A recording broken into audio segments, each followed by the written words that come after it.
common misconception among people is that any rule or regulation that governs them falls under one category: law. But there are many other forms of law that people abide by without realizing that they simply do not apply to them. Another misconception is that a nation's constitution gives us our rights. A constitution does nothing more than list the rights that we already have. We are born with inalienable rights, endowed to us by our Creator. They are not given to us, and they cannot be given away. The most a person can do with a right is choose whether to exercise it or not. Maritime admiralty law is what's known as the law of the water. It is superseded by civil law and only applies to those who willingly contract themselves into it. The definition of admiralty law is a body of private international law governing the relationships between private entities which operate vessels on the oceans. Let's look at how and why a form of law that is fashioned to govern corporations, businesses, and vessels has imposed its rule over natural human beings. This is all done through a form of word magic. A simple perversion of language has made it possible to convince people around the world that these alternative laws apply to them. One of the predominant beliefs in modern culture is that licenses, permits, registrations, and other forms of documentation are required to operate motor vehicles, use public roads, build structures and establishments, engage in free enterprise, and much more. Sadly, these beliefs are based on little to no investigation whatsoever, and are false. This belief structure is perpetuated by maritime admiralty law.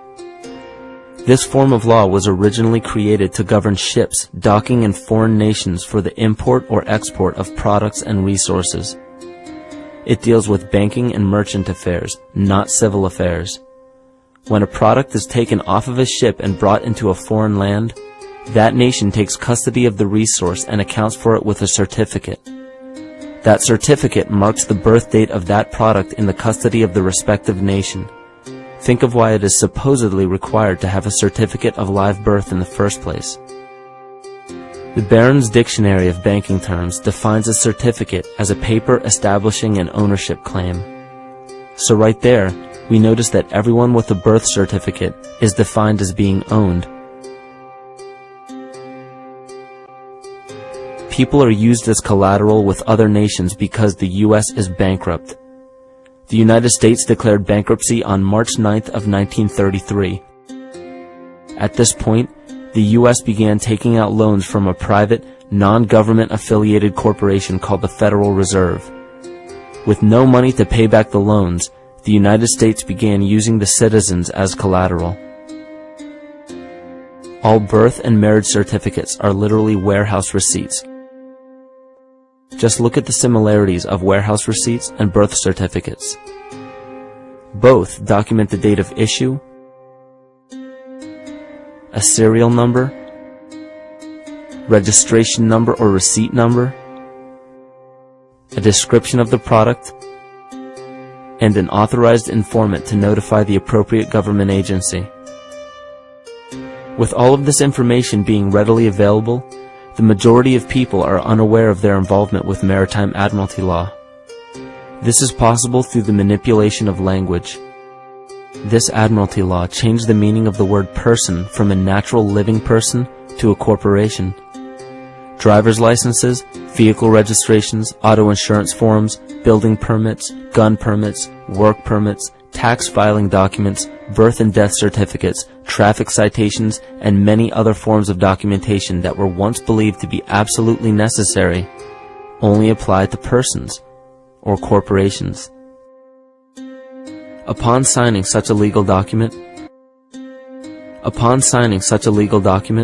you are indirectly waiving your rights under the Constitution and lowering your status to that of a corporation that is created with the same exact name as you. The only way to reconcile your true name from the name of the corporation is to take notice that the corporation has its name in all capital letters. This is known as capitis diminutia maxima. You may take notice that your driver's license, birth certificate, social security card, insurance cards, and more use all capital letters to legally represent the corporation with your name, not you. The corporation is known as an artificial person, whereas you, the human being, are known as a natural person. This deception goes even deeper when it comes to the courts that we attend. When showing up to court, you will notice that there are seats for witnesses behind a wooden fence or barrier. The defendant must cross through the entrance to the other side of the barrier where the plaintiff and judge sit. This act symbolizes the boarding of a ship. At this time, business can be conducted in maritime admiralty law. The judge, acting as captain or banker, is responsible for settling the balance between the two sides. This is why there is always a monetary value involved in any court case. The captain is simply dealing with banking and merchant disputes. Once the balance is paid, the case is closed. To turn the court case away from admiralty law where your rights are not protected, you must avoid agreeing to represent the artificial person. This is done by stating that you are the natural person. You don't have a first or last name because those imply corporate title. In a court case, you may state that the court takes judicial notice of your honor's oath of office. Every judge must take an oath of office to practice law, yet you must make it clear to the court and the jury that the judge is acting as judge and not banker. Remember that you are a natural human being of the earth. You are not governed by anything but your own consciousness. Laws are created within a society. The society that created the laws we see being enforced today is called the Law Society. Yet the most beautiful part of this entire deception is the fact that we are not part of the Law Society, so their laws do not apply to us.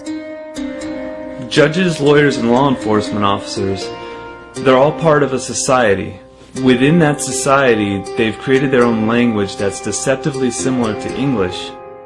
They have these little things called statutes, acts, and regulations that seem like laws, but they really only apply to those within their society. So that basically means all the traffic violations, minimum age requirements, and everything except for damage to another person or their property doesn't really apply to the natural person. Laws only apply to those within the Law Society. The game being played is an illusion. You can simply choose to open your eyes and reclaim the freedom that you were born with, bound by nothing but the limits of your imagination. These are just a few examples of assuring that your rights are being protected. By far, the most important line of defense against this deception is to be aware of the perversion of language, and be absolutely aware of how you form your beliefs and concepts.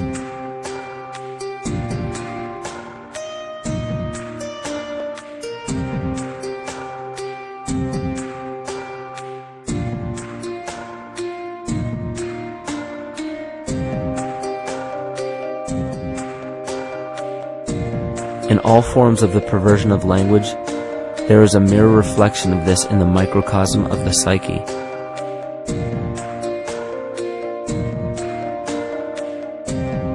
And the problem I see with humanity today is we don't truly know ourselves anymore. We have the 9-to-5 job, we have the house, the children, the bills, the television, the hobbies, and the errands that we run every single day, and we eventually begin to believe that this is who we are.